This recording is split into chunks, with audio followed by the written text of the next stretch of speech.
¿Alguna vez has sentido que tus ideas, esas que te queman por dentro, no valen porque no son suficientes? ¿Que necesitas más páginas, más datos, más tiempo para que alguien te tome en serio?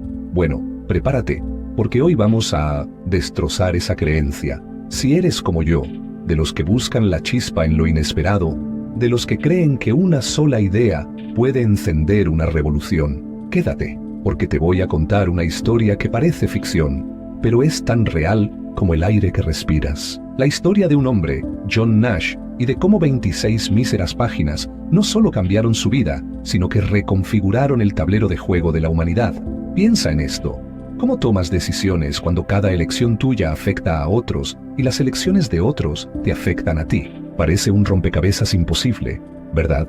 Un mundo lleno de competidores, de posibles aliados, y siempre, siempre, la bendita incertidumbre acechando. Este era el gran dilema, el nudo gordiano que muchos intentaban deshacer con teorías complejas y tratados interminables, pero ¿y si te dijera que la respuesta, o al menos una clave fundamental, cabía en un sobre? Nos vamos a 1950. Visualiza el ambiente académico, tesis doctorales que son verdaderos ladrillos de conocimiento, cientos de páginas, bibliografías que parecen no tener fin. Es la norma, lo esperado. Y entonces, un joven matemático de 22 años, John Forbes Nash Jr. de Princeton, presenta su tesis. Su título, Juegos no cooperativos. Su extensión, agárrate, 26 páginas. Sí, has oído bien, 26, menos que muchos cuentos infantiles. Y para rematar la osadía, solo 2 referencias bibliográficas. 2. Una de ellas, para que te hagas una idea de su autoconfianza, era un artículo que él mismo había publicado antes. ¿Y qué contenían esas escasas páginas? Pues nada menos que la semilla de lo que hoy conocemos como la teoría de juegos. Simplificando mucho, porque aquí no vamos a dar una clase de matemáticas avanzadas, sino a extraer la filosofía y la inspiración, la teoría de juegos es el estudio de cómo y por qué tomamos decisiones cuando estamos en situaciones donde nuestras elecciones impactan a los demás, y viceversa. Piensa en una negociación, en una competencia empresarial, incluso en cómo eliges qué película ver con tu pareja. Nash demostró algo revolucionario, que incluso en escenarios donde no hay cooperación directa, donde cada uno busca su propio beneficio, existe casi siempre un punto de equilibrio, un punto donde nadie puede mejorar su situación, cambiando unilateralmente su estrategia, si los demás mantienen las suyas. A esto, amigo mío, se le llamó y se le llama el equilibrio de Nash. Parece una idea elegante, ¿verdad? Casi obvia, una vez que te la explican. Pero, ¿crees que el mundo académico de 1950 estaba listo para esta simplicidad radical? ¿Crees que dijeron, eureka, un genio? Pues no, para nada. Al principio, su trabajo fue recibido con, digamos, una mezcla de curiosidad matemática y escepticismo educado. Una interesante pieza teórica, quizás, pero no la revolución que prometía ser. Era demasiado conciso, demasiado diferente. No seguía las reglas no escritas de la academia. Y aquí es donde la historia da un giro que nadie esperaba, un giro que nos lleva del intelecto puro a la fragilidad humana más profunda. Porque mientras sus ideas empezaban, muy lentamente, a filtrarse en ciertos círculos, John Nash comenzó a enfrentar un competidor mucho más aterrador que cualquier rival académico, su propia mente. En sus años de mayor productividad, cuando su genio estaba en plena efervescencia, Nash fue diagnosticado con esquizofrenia paranoide. Imagina por un momento la escena, un hombre cuya herramienta principal es su mente, una mente capaz de ver patrones donde nadie más los veía. De pronto, se encuentra atrapado en un laberinto oscuro y solitario, lleno de delirios, de voces que no eran suyas, de miedos que lo consumían. Describe el dolor de su esposa, Alicia Lardé, quien se convirtió en su ancla, su faro en medio de esa tormenta implacable. Piensa en las décadas que siguieron, años de lucha interna, de hospitales, de alejamiento del mundo académico que una vez fue su hogar.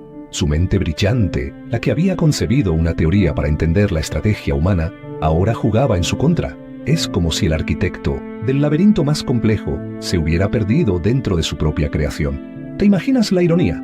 El hombre que nos dio herramientas para entender la toma de decisiones en escenarios de conflicto, sumido en un conflicto interno, parecía no tener solución. Aquí es donde muchos habrían tirado la toalla, donde la historia podría haber terminado con un «qué lástima, un genio perdido».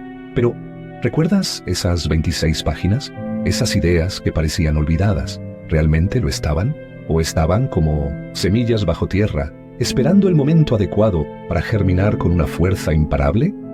Mientras John libraba su batalla más personal, casi en silencio, esas 26 páginas comenzaban a susurrar en los oídos adecuados. Economistas, biólogos, estrategas militares, incluso los pioneros de lo que hoy llamamos inteligencia artificial, empezaron a encontrar en el equilibrio de Nash una herramienta increíblemente poderosa. Piénsalo. En economía, ayudó a entender cómo compiten las empresas, cómo se forman los precios, cómo funcionan las subastas. Hoy es impensable la economía moderna sin Nash. En biología evolutiva, sirvió para explicar comportamientos aparentemente altruistas en animales, o por qué ciertas estrategias de supervivencia son más exitosas que otras.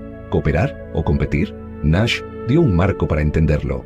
En política internacional, ofreció un lenguaje para analizar conflictos y negociaciones, buscando esos puntos de equilibrio, donde, aunque nadie gane todo, se evitan los peores escenarios. La Guerra Fría, por ejemplo, tuvo mucho de esto. Y en tecnología, los algoritmos que hoy potencian, desde las recomendaciones de Google hasta las redes de comunicación complejas, beben de estos principios para tomar decisiones óptimas. Es fascinante, ¿no crees?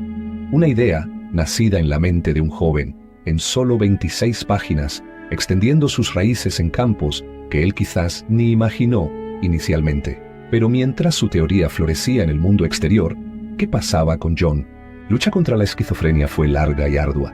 Hubo periodos de profunda oscuridad, pero también momentos de lucidez, de una lenta y dolorosa recuperación. Apoyado incondicionalmente por Alicia, Nash comenzó a emerger gradualmente de las sombras. No fue una cura milagrosa, sino un testimonio de la resiliencia humana, de la capacidad de encontrar un camino incluso cuando la mente parece un campo de batalla. ¿Sabías que durante muchos años Nash fue conocido como el fantasma de Fine Hall en Princeton? Se le veía deambular por los pasillos, a veces escribiendo fórmulas enigmáticas en las pizarras. Una figura misteriosa, casi legendaria, cuya contribución original muchos jóvenes estudiantes ni siquiera conocían en detalle. El mundo había abrazado sus ideas, pero ¿reconocería el mundo al hombre detrás de ellas después de tanto tiempo, después de tanto sufrimiento? ¿Llegaría alguna vez la justicia para ese genio ignorado y luego atormentado? Y entonces, cuando quizás menos se lo esperaba, llegó la llamada. Año 1994, más de 4 décadas después de aquellas 26 páginas. La Real Academia Sueca de Ciencias anunciaba que John Forbes Nash Jr. era galardonado con el Premio Nobel de Economía. Imagina ese momento, el reconocimiento no solo a una teoría revolucionaria, sino a una vida de lucha y perseverancia. Esas 26 páginas, que alguna vez fueron vistas como una curiosidad, ahora eran oficialmente reconocidas como una de las piedras angulares del pensamiento económico del siglo XX. ¡Qué validación! No solo para su intelecto, sino para su espíritu indomable. Y como si el destino quisiera asegurarse de que su historia inspirara a millones, en 2001 se estrenó la película Una mente brillante, protagonizada por Russell Crowe. Una película que, si bien se toma sus licencias dramáticas, llevó la esencia de la vida de Nash, su genialidad, su enfermedad, su historia de amor y superación, a una audiencia global. Ganó 4 premios Oscar, incluyendo Mejor Película. De repente, John Nash no era solo un nombre en los libros de texto, era un símbolo de esperanza. Piénsalo, amigo, amiga, ¿qué nos dice esto? Que a veces las ideas más poderosas necesitan tiempo para ser comprendidas, que la adversidad, por más terrible que sea, no tiene por qué ser el final de la historia, y que la calidad, la verdadera calidad de una idea, siempre, tarde o temprano, vence a la cantidad. Hoy, el equilibrio de Nash está en todas partes. En los algoritmos que usa tu teléfono, en las estrategias que usan los gobiernos, en cómo las empresas pujan por un anuncio que verás en Internet. Y todo comenzó con un joven que, en 1950, decidió que menos era más, que prefirió la elegancia y la profundidad de una idea bien razonada, antes que la pompa de cientos de páginas vacías. La historia de Nash es una montaña rusa, un genio que toca el cielo con las manos, cae a los infiernos de su propia mente y emerge décadas después para recibir el aplauso del mundo. Pero más allá del Nobel y la película, ¿cuál es la verdadera lección que podemos llevarnos tú y yo para nuestra vida, para nuestros propios desafíos? El caso de Nash es un grito contra la mediocridad disfrazada de volumen. En un mundo obsesionado con el Big Data, con la sobreinformación, con la idea de que más es siempre mejor, La historia de estas 26 páginas es un oasis. Es un recordatorio de que las ideas que cambian el mundo a menudo son simples, elegantes y caben en un sobre. ¿Cuántas veces te has sentido abrumado pensando que necesitas más recursos, más tiempo, más algo para que tu proyecto despegue, para que tu voz sea escuchada? Nash nos enseña que la audacia de una idea, su claridad, su potencial transformador, no depende de su envoltorio. Yo mismo, muchas veces, he caído en la trampa de pensar que si no escribo un tratado, mi reflexión no es válida, o que si una solución parece demasiado simple, debe estar equivocada. Y entonces recuerdo a Nash. Recuerdo que la complejidad no es sinónimo de profundidad. A veces, la verdad más profunda reside en la simplicidad más elegante. La vida de Nash también nos habla de resiliencia, de cómo, incluso cuando la tormenta es más fuerte, hay una chispa que puede seguir ardiendo. Su lucha con la esquizofrenia fue brutal, pero su espíritu y el poder de sus ideas tempranas persistieron. Esto no es para romantizar la enfermedad, ni mucho menos, sino para admirar la capacidad humana de encontrar significado y propósito, incluso en las circunstancias más adversas. El propio Nash dijo algo que resuena profundamente.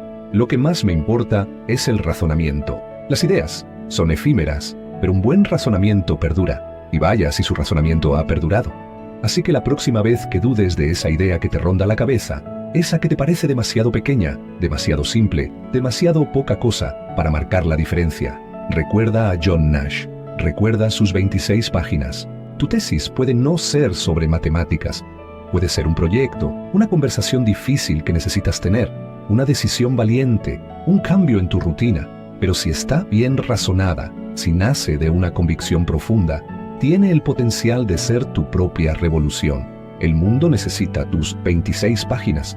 Necesita tu perspectiva única, tu valentía para pensar diferente. Esta historia, la de John Nash, es una de esas que se quedan contigo, ¿verdad? A mí me sigue volando la cabeza, y espero que a ti también te haya movido algo por dentro. Si te gustan estas reflexiones, estas historias de mentes que desafiaron lo establecido y nos dejaron lecciones para salir adelante, te invito a que te suscribas al canal y actives la campanita. Así no te pierdes ningún viaje como este. Y por favor, déjame un comentario abajo. ¿Conocías la historia completa de Nash? ¿Qué es lo que más te impacta de su vida o de su legado? ¿Tienes tus propias 26 páginas en mente? Me encantaría leerte. Tus opiniones, tus debates, enriquecen esta comunidad y nos ayudan a todos a crecer. Y si crees que este mensaje puede inspirar a alguien más, compártelo. Un like también ayuda muchísimo a que estas ideas lleguen a más personas. Recuerda, no necesitas un ejército de palabras para cambiar el mundo, o tu mundo. A veces, solo hace falta una idea clara, valiente, y la determinación para llevarla adelante.